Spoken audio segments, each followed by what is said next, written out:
సాలగ్రామం అందరూ అనుకుంటున్నట్లుగా ఖరీదుకు దొరికే ఏదో సాధారణ వస్తువు కాదు. సాక్షాత్ భగవత్ స్వరూపము.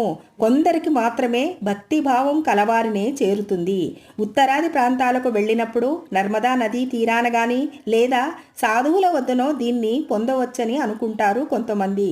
కానీ అది సరికాదు. ఈ విష్ణు స్వరూపం ఎవరి వద్దకు వెళ్ళి చేరాలనుకుంటే వారి వద్దకే వస్తుంది. దీనికి కారణం సాలగ్రామం ఉన్న ఇంట శుచి శుభ్రతలు నియమనిష్టలు ఉండాలి. నిత్య పూజలు జరగాలి. పర్వదినాల్లో విశేష పూజలు ఉండాలి. ఒకప్పుడు ఇది సిద్ధులు యోగుల వల్ల యోగ్యులైన వారికి చేరేది. కానీ నేటి వ్యాపార ప్రపంచంలో అక్కడక్కడ ఖరీదుకు దొరుకుతున్నట్లుగా కనిపించిన వాటిలో స్థూల దృష్టికి అందని సూక్ష్మలోపాలు ఉంటాయి. అవి కేవలం సిద్ధ పురుషులే గ్రహించగలరు. తెలిసి తెలియక లోపభూయిష్టమైన సాలగ్రామ పూజ చేస్తే అది చేసిన వారికే చెడు వస్తుంది. కనుక తగినంత పరిజ్ఞానం లేకుండా ఎవరు ఏది చెప్పి ఇస్తే దాన్ని సాలగ్రామంగా నిర్ధారించుకొని పూజలు చేయకూడదు.